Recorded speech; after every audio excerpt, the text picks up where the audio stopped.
Ladies and gentlemen, welcome to the Riley and Friends channel.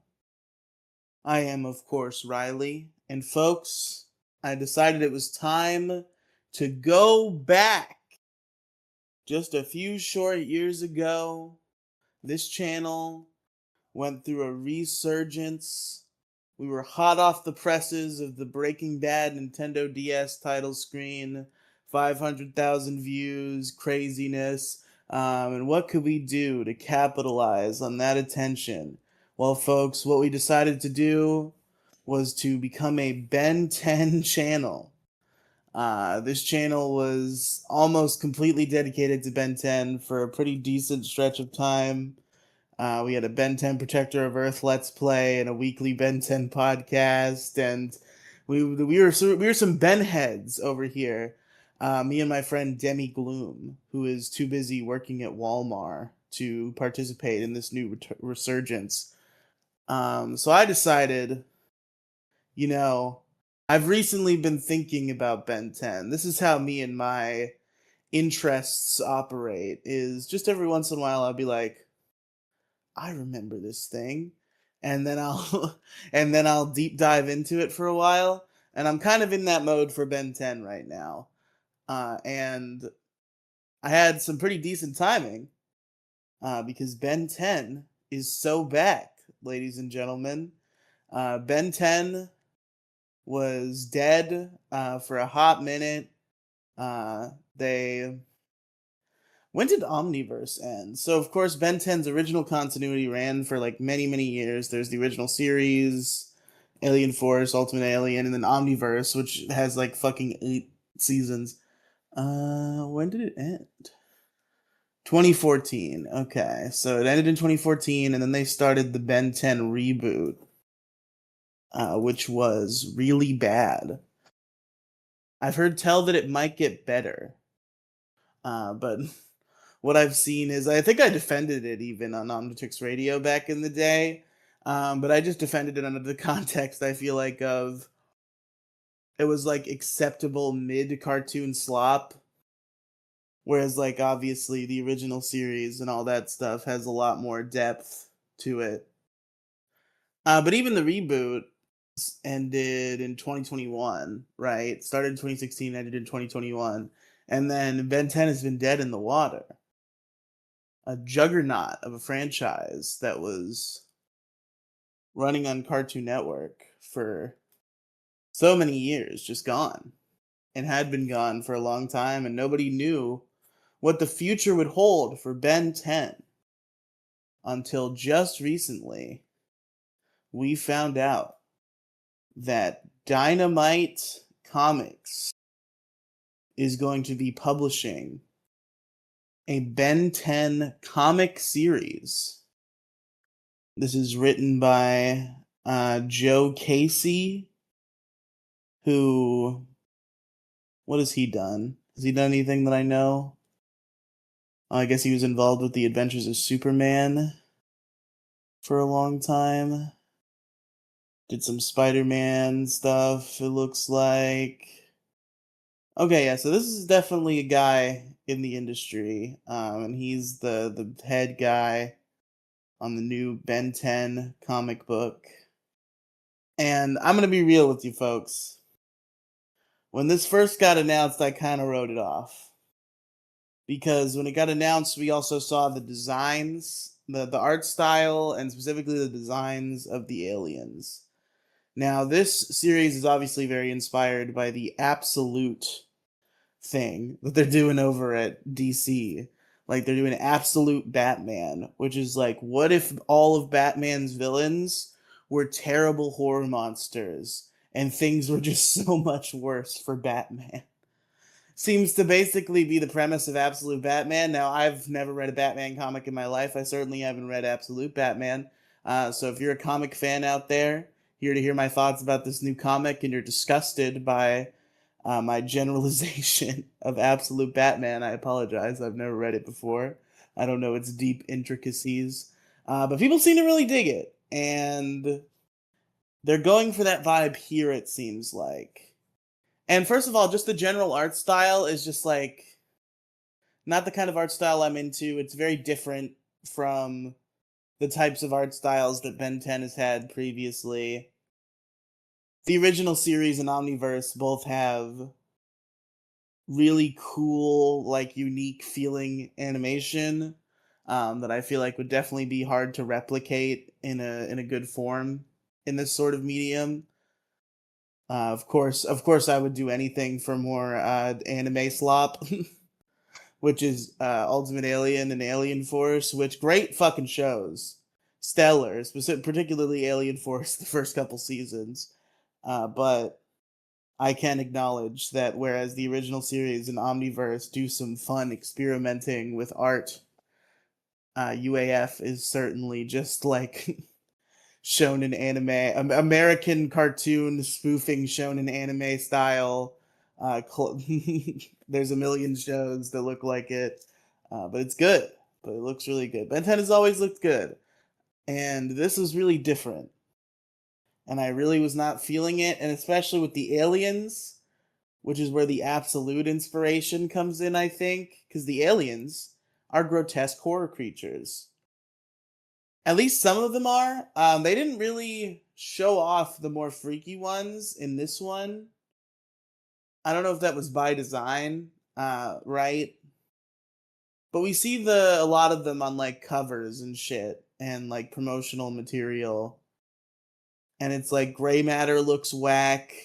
Cannonbolt looks like he wants to steal your soul. Diamond Head looks like some sort of majestic anime Gundam type of thing. I think that's Wild Vine over there. I don't even know what's going on with him. I'm looking at like the main run cover. And then Forearms looks fine. Forearms looks cool. They just kind of went for regular Forearms, but like a little more realistic looking, obviously, and less cartoony, that's cool. And that's the main one they showed off in this chapter or in this issue. So this particular issue of the comic is, of course, very reminiscent of the original pilot of the show. We're just kind of establishing, Ben, Gwen, and Max. They're on a vacation. Ben finds an alien device. It all starts, when an alien device does what it does. They're definitely going for a slightly grittier tone too, which was really my fear, right? Going into this, I wasn't even sure I was going to buy this comic book. This is what kind of drove me to do it, though. I could see the Ben 10 like community just getting excited to have a new thing, and I like felt bad for being a curmudgeon. And then what set me on a path of actually giving this a fair shot was I want to shout out the specific username.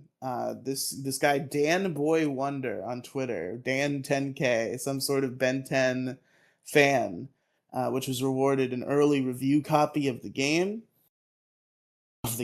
Sorry, I'm stupid. An early review copy of the comic book. And they had made a statement about it on Twitter. So I decided, because I just came upon it, to be like, hey, would you say that it maintains the spirit of the series? Because I am afraid with these alien designs that they're kind of just going to be like overly edgy and like it's not going to feel fun like the original series felt. That was my fear. And he kind of was like, yeah, no, I'd definitely say it's fun and cool. The designs are a little bit nastier looking, but it feels like Ben 10. And I was like, okay. I decided to give it a shot. And the more I look at the human designs, the more I get used to them. I'm sure I'll get used to the aliens. It's just a matter of being okay with like a slightly new vibe.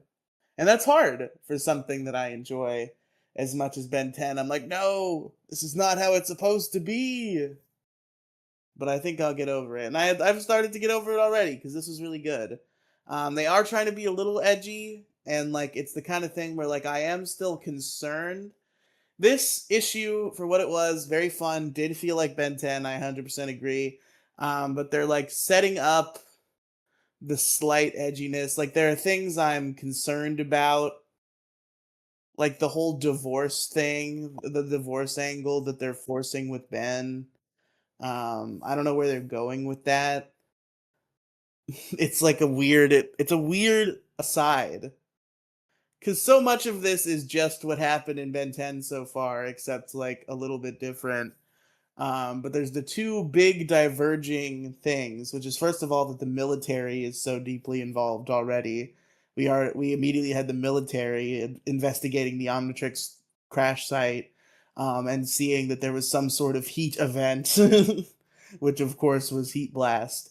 So they're involved now in a way that they weren't involved previously.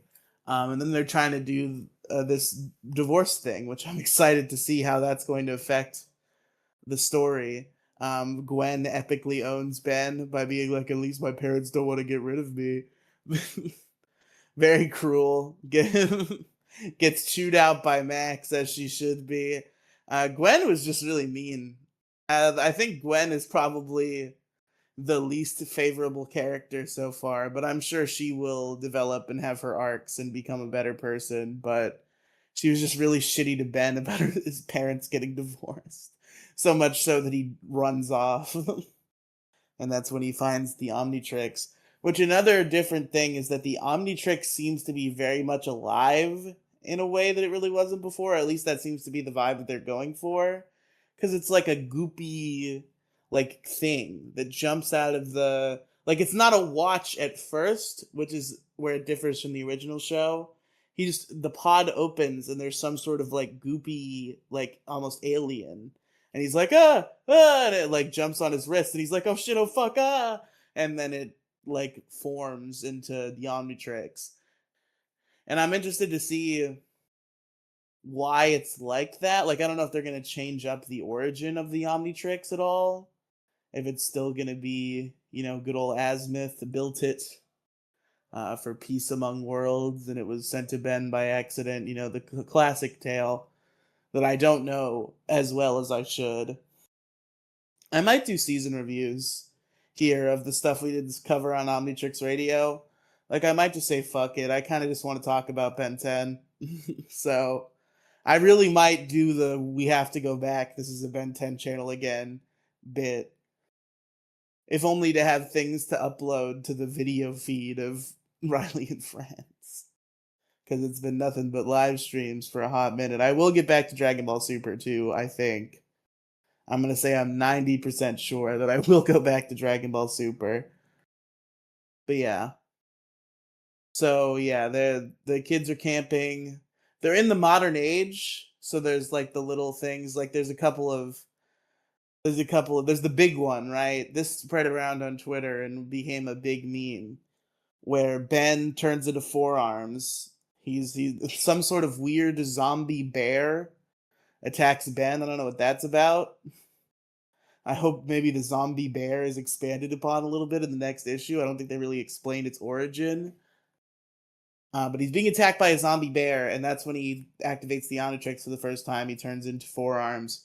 And as the bear is about to attack him, he says, bad news or bad idea, Freddy Fazbear. Which, of course, I thought was a meme edit at first and then turned out to be real. And it's one of those things where you just kind of have to get used to these characters that you know from a very particular time period existing within a new time period, right? It's the same thing where like I read some of the early Boom Power Rangers comics, and you have to get used to the idea of the Mighty Morphin Power Rangers having smartphones because that show's from the 90s, but the comics are in 2016, so obviously they have smartphones because they didn't want to do a period piece. And I understand not making this one a period piece. It's just a little jarring. And then what I wasn't ready for when I actually read the comic was Ben Tennyson using the term rage baiting. That was pretty good. But it all makes sense. He's a 10-year-old in 2026. He would reference Freddy Fazbear. He would say rage baiting. It's all above board, and I don't hate it. You have to embrace modernity sometimes. I feel like in a lot of the circles I run in, it's common hat to immediately shit on something because it has like modern lingo and references. But I do understand that times are changing. I'm not gonna be like, oh, how could you make Ben 10 reference Freddy Fazbear? FNAF is cringe and gay. It's not. It should never touch the beautiful 2006 masterpiece that is Ben 10. I don't know. We'll see if it gets worse. Like I could definitely see the fear that like he like just makes modern pop culture references all the fucking time and it gets old. But I have no reason to think it's gonna be that yet. It's just that's possible. That's definitely a pitfall other things have fallen into. But regardless, yeah, what else do we see in this chapter? We see Vilgax, which I thought I heard Vilgax wasn't in this, but I guess that was just a rumor, or maybe this isn't Vilgax, but it's Vilgax. I mean, the design is definitely different. Like, I guess if you told me it wasn't Vilgax, I'd be like, all right, I guess. But he's very Gax like. He's very Vilgax ish. So I'm gonna guess that he's Vilgax. And he's in space and he wants the Omnitrix because it's the like one weapon that could ever threaten him, and he wants to take over the universe and all of that. So he's around, he's doing things. The military, I'm sure, will be a new antagonistic force. We already get the seeds about Max being a plumber because the meteor crash happens and he's like, I figured something like this would happen eventually, but not this soon. Whoa, I know more than I should. I'm Grandpa Max. But beyond the few changes, it's very by the numbers. Obviously, Ben, Max, and Gwen sit around a campfire. Ben and Gwen are pissed that Grandpa Max won't let them play on their cell phones 24/7. They're being mean to each other. Eventually, Gwen makes a pop about Ben's parents getting divorced. He runs off, finds the Omnitrix, sticks itself upon his wrist, the secrets that it hid. He eludes the attention of the military. He leaves the scene just before they show up to investigate. Obviously, he gets attacked by a zombie bear. He figures out how the Omnitrix works. He becomes Four Arms, but the Omnitrix times out before he can do much. And then the Omnitrix re-times in right away, like to save him. Which I wonder if the Omnitrix is going to be like a less limited tool in this version of the story, or if this is just like a security failsafe where it's like, oh god, yeah, he is gonna get eaten if we don't fucking turn back on right now. That's something that's not entirely certain at this point. But he turns into Heat Blast, who's kind of cool, kind of goated. I'm gonna be real. The new Heat Blast design, it's not as like sleek and fucking immediately iconic as the original, of course. But as a new take on Heat Blast, I'm really into it. It almost reminds me of like a Common Rider or Iron Man, which I dig that. I dig that vibe. But yeah, everything's setting on fire. He gets rid of the bear. Um, the military sees this heat event, and they're trying to investigate what's going on, look for what crashed. Because obviously the Omnitrix pod crashed down, and now there's nothing there because Ben has the Omnitrix. And that's just kind of where we leave things. Like, we don't even really see Ben regroup with Gwen and Max just yet, at least not for any significant amount of time, if at all. I'm kind of like afraid I might be forgetting the last couple of pages, but I think that's essentially the story they tell about Ben, and then the last few pages are kind of dedicated to being like, hey, here's Vilgax. There's the military talking about retrieving whatever crashed, and then there's Vilgax talking about taking over the world, and that's kind of where we leave things. It's kind of unfortunate that we're only going to get one of these a month because they feel really short.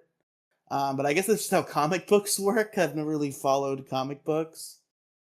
But regardless, I think I can come back here once a month. It's going to make it easy to do this at least. I think it's pretty easy to come here once a month and just ramble on for like 20 some odd minutes about an issue of comic. I am very intrigued to see how they're going to strike the balance between like Ben 10, which is such like a so it's like fun and goofy and like monster of the weekish first, and then it has this like serialization in the background and this lore that like expands endlessly and is quite fascinating. I'm very excited for a new fresh take on Ben 10. I've kind of thought for a while that they should do a Ben 10 comic, and they're finally doing it, and it's this weird art style that I'm not quite sold on yet, and they're trying angles on things that I'm not quite sold on yet, but This was amazing for what it was, and I'm excited to see what happens in the future. So let's do our wrap up questions. We review media here in the Riely Cinematic Universe. We have three pretty standard wrap up questions that we kind of mold slightly depending on the type of media. I think it's pretty simple here. So, firstly, would be the favorite character of the issue. And I guess it's Ben. Like, I feel like this issue is more like general world building stuff. Like I didn't really get particularly invested in one character. It was just kind of setting up the circumstance of here's Ben, Gwen, and Max, and they're on vacation, and obviously Ben gets the Omnitrix, blah blah blah. You know the story. I don't think there's a lot of deep character work in any particular direction, but I'll give it to Ben.